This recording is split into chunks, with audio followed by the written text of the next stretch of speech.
Možemo sad da pričamo malo opuštenije u odnosu na onaj klip juče. Možemo malo da spomenemo neke stvari koje su možda malo osjetljivije i tako dalje. Možda da se okrenemo malo i suđenju i svim tim nekim detaljima o kojima se jako puno priča. Ali prvi detalj. Kad čujem utakmica je nameštena za mir u kući. Ljudi, sami se ugasite. Znači, samo prestanite. Just stop. To je priča, bre, koja može da prođe u osnovnoj školi. Nemojte biti odrasli ljudi i to govoriti. Neozbiljno zvuči. Zaista, baš neozbiljno zvuči. I jedan i drugi tim ginu za ove pobjede. Mislim, pazite, ajde ovako, realno. Kaže neko nameštena utakmica. Ne želim da ulazim u to previše, ali kad sam već spomenuo, ulazim u blato, nema veze. Da li ima bilo kakvog smisla da Saša Obradović pusti ovu utakmicu na plus 16 razlike i da izazove ovakav gnev svojih navijača? Nema apsolutno nikakvog smisla. I nemojte mi sad one priče, dopuštaju ovi, oni, masoni, vagoni, kamioni i ostalo. Ljudi, Partizan je samo bio bolji u četvrtoj četvrtini i to je to. To je sve, to je bukvalno sve. Isto tako bolna tema koju neki ljudi ne mogu da prihvate jeste da je prosto Zvezda bila bolja veći deo utakmice. Zvezda jeste bila bolja. Jeste, prva četvrtina je bila onako loša i sa jedne i sa druge strane. Druga i treća četvrtina Zvezda je bila daleko bolji tim. Daleko bolji tim. Međutim, četvrta deonica bila je totalno suprotnost. Potpuno suprotnost. Upside down, što bi rekli. Stranger Things. Ne, stvarno, bilo je nešto potpuno drugačije u odnosu na sve što se gledalo u toku te utakmice. I onda dolazimo do zaključka da li je važno što je Zvezda bila bolja onako globalno gledajući ceo meč? Ne, samo izgubila ovu utakmicu i to je sve. Ima baš dosta nekih spornih sudijskih odluka, najviše se spominju faulovi u napadu, ali pre svega se spominje onaj faul u napadu gdje je Washington uspeo floppingom da izvuče faul od Jareda Butlera. To nije bio faul u napadu. To je definitivno bio faul u odbrani i to jeste sudijska greška. Prvi sam na X-u objavio sliku gdje je Jared Butler gazio na out liniju za šut za produžetak i za izjednačenje, gde nije uspeo da pogodi taj šut, ali da ga je pogodio bilo bi dosta problema jer je čovjek iz auta bukvalno uzeo taj šut. Desna noga na liniji, prima loptu, spušta potom nogu dole, bilo je blizu, bilo je jako onako nezgodno. Mislim, sudije bi to trebalo da vide. Nakon toga u borbi za skok Šemio Dželeji gazi out liniju, pre toga Kalinić pravi korake, pa je bio onaj faul u napadu nad Devonte Grahamom. Mislim, sad to ljudi pričaju da je bio faul u napadu. Imamo i izjavu onog sudijskog stručnjaka. Mislim, ja ne znam tog čovjeka. Prvi put sam video njegove analize na Basket Newsu. On kaže da je, to bio faul u napadu, kao neki sudijski konsultant za njihov portal. I kaže da je to faul u napadu na njemu, da su noge bile van onog polukruga, da je Graham ostvario položaj sa tim nogama, ali opet iskreno da vam kažem, nisam 100% siguran u tu odluku. Moramo da, prosto, sudijska komisija Evrolige mora se oglasi po tom pitanju da kažemo da je nešto 100% tačno. Videli smo da je taj Ted Dvornik znao da da neke izjave, pa da sudijska komisija kaže, pa nije tako, prosto bilo je potpuno drugačije, jer na kraju jedino što je relevantno jeste ta sudijska komisija. Zašto imam sumnju prema tome da je to bio faul u napadu? Zato što se Graham kretao, gornji deo tela mu se pomerao. Sad, ne znam šta bih vam rekao. Nisam sudija, neću da govorim sad da je nešto konačno, ali baš nisam 100% siguran ni u jednu odluku. Koja god odluka da je bila, ne znam šta bih ja dosudio. Koliko ja znam, telo mora da ostane mirno u potpunosti. Nema tog pomeranja gore-dole.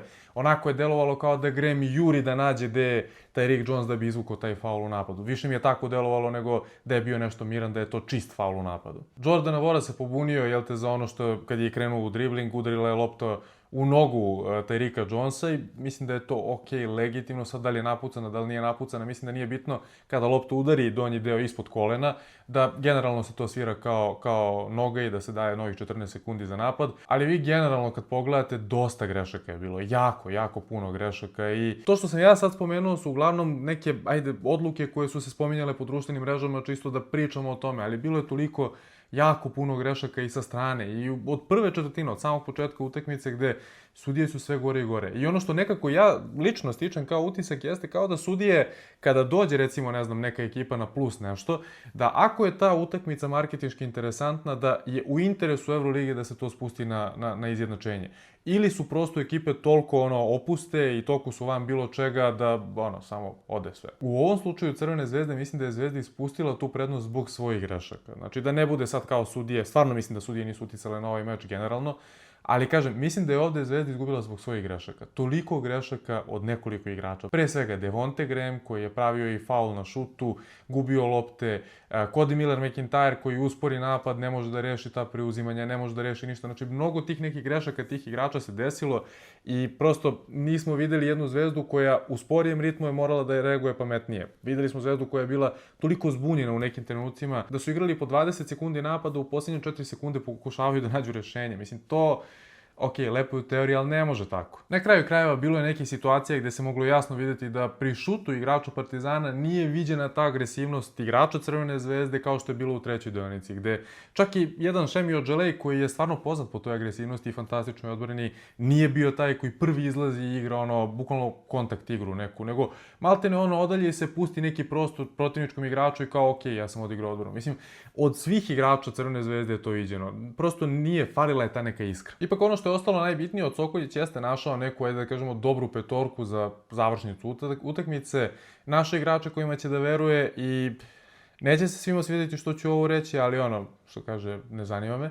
Dwayne Washington je potpuno drugi igrač od kada je Željko Obradović otišao. Znači, ta sloboda koju on osjeća u igri i ta odgovornost prema ekipi i opet ono što doprinosi ekipi nismo videli kod Obradovića. Šta god ljudi voleli da kažu. Znači, ok, videli smo da kako funkcioniše recimo sa Carlicom Johnson, kako on ima neku svoju ulogicu, ali ovo, što on sad radi, potpuno drugi igrač, potpuno drugi igrač. Čak i Shake Milton koji i dalje nije našao sebe, ja verujem da će u narednih nekoliko utakmica onda poludi, da odigra utakmicu karijere u Euroligi, ali čak i on se osjeća dosta slobodnije, čak se i on bolje kreće i u napadu i u odbrani. Sad, naravno, treba da ima malo više šuteva, treba malo više puta da ostane sam, treba možda da dobije malo veće poverenje trenera. Jedini igrač koji me u celoj priči zaista onako brine jeste Jabari Parker koji čovjek ne pokušava da bude bolji. Čovjek radi jednu te istu stvar od početka sezone koja ne pali, koja ne funkcioniše prosto, nije fizički spreman, jako loše deluje fizički, deluje kao da ima jedno 5 do 10 kg viška, kreće se sporo u odbrani, nula koncentracije, znači jedan igrač koji je toliko pogubljen na terenu u nekom svom univerzumu, kao da, ok, ima u glavi, moj zadatak je danas to, ja ću samo to da uradim i to u fazi napada. U odbrani, ako se setim, odigraću, ako se ne setim, koga briga na kraju krajeva. Suludo, zaista kako čovjek izgleda, ne znam. Sa druge strane, falio je, ajde da kažemo, Ognjen Dobrić, falio je Čimamo neki. To su dva igrača koje bi potpuno promenila za Zvezdu ceo narativ na ovoj utakmici, ceo pristup samom meču. Možda čak i energiju u nekim momentima kada je falilo to Crvenoj zvezdi, ali ono što možda deluje kao najveća greška jeste što Jared Butler nije dobio priliku u završnici na način na koji je to možda trebalo da dobije. Da on ima loptu u rukama kada je već odigrao tako dobru utakmicu, zašto davati tu loptu Cody Milleru? Mislim, ok, on jeste na neki način lider ovog tima. On jeste taj koji je i dalje ipak glavna glava u celoj ekipi. Pogotovo kada nema imamo neke. Ali i dalje, mislim, ako je Butler sa druge strane odigrao vrhunsku utakmicu, zašto dati ovamo igraču koji igra očajnu utakmicu? I koliko puta se to desilo? Mislim, to je ono klasično, ajde, ok, skautiraš protivničku ekipu, skautiraš Partizan, skautiraš, ne znam, Barcelonu, skautiraš ovog, onog, sve pet. Ali moraš da znaš koga imaš u svom timu, čovječe. Znači, ako imaš jednog Kodija koji je prethodnih 150 derbija, znači on odigrao jako loše, pa nije možda pametno baš dati mu loptu u završnici, kada je potrebno da imaš sigurnost sa njom. Znači, možda je trebala odluka da ode na nekog drugog. Možda je Navora mogao da odigra malo i preko svojih limita, da možda malo više vremena provede na terenu. Mada opet videli smo Navoru u završnici, čovjek je imao šut za preokret, imao je čovjek šut ili za pobedu, ako ništa drugo. Imao je čovjek odbranu na Dwaynu Washingtonu, pukao je, prošlo je to preko njega, postigao je Dwayne Washington poene. Znači, prosto, ajde, tu treba da se osjeti neki moment koji je možda Saša Obradović možda i propustio kao trener sa izborom petorki, ništa više od toga. Ali i dalje ne vidim ja njega kao nekog glavnog krivca za poraz Crvene zvezde, jer, kažem, nije on pravio neiznuđene greške, nije on gubio lopte. Mislim, to je ono poenta cele priče. Ne znam kako drugačije to da predstavim da me ljudi razumiju bolje. Inače, spominjao sam baš Jareda Butlera, jedna stvar koja mi je tako zapala za oko i toliko sam bio fasciniran tom činjenicom. Pazite, imate jako puno dobrih playmakera, bekova u Euroligi. Jako dobrih, zaista, igrača, koji su generalno teški zaustaviti i na prvom koraku i kada krene na prodor, kada napravi već drugi, treći korak i tako dalje. Retko koji igrač, ja ne znam da li postoji jedan igrač koji tako lako može da prođe Tyreka Jonesa kao što može Jared Butler. Znači, nijedno rešenje tokom cijele utakmice čovjek nije imao za njega. Nijedno jedino rešenje. Svaki put kada ga prođe, Butler je sam kod koša. Ako i ne bude sam, Butler uspe nekako da iznuti faul. Znači, ta njegova mogućnost da može da napada jednog Tyreeka Jonesa koji je all-switch igrač, može da čuva igrača od 1 do 5, je apsolutni bioskop. Stvarno, znači, to je neverovatno kako čovjek izgleda protiv jednog takvog defanzivca. I pritom govorimo o Butleru koji nije neki, ajde da kažemo, super eksplozivan igrač. Nije neko ko će na prvi korak da prođe, da te ostavi u prašini iza sebe.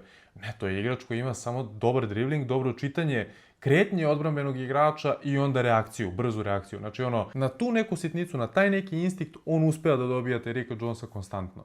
Tako da kažem, to mi je fascinantno. Inače, prošlo kolo sam zaboravio potpuno da vam prikažem ocene igrača, oprostite za to.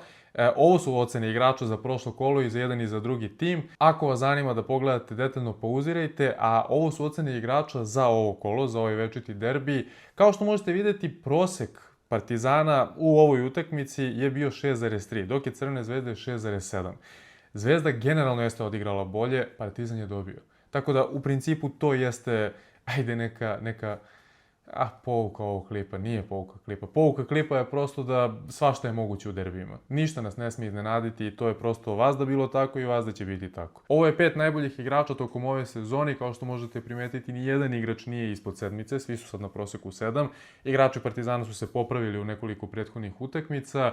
Dobili smo neke nove lidere, neki stari lideri su se ponovo uključili i vidimo jedan potpuno drugačiji Partizan. Tako da, to je to što se tiče ovog klipa. Šta mislite o celoj priči? Pišite dole u sekciji za komentare, nemojte se zaboraviti ostavite like, prijavite se na Admiral Bet YouTube kanal, lupite zvonce da stižu obaveštenja, a mi se idemo u nekom sledećem klipu. Ćao!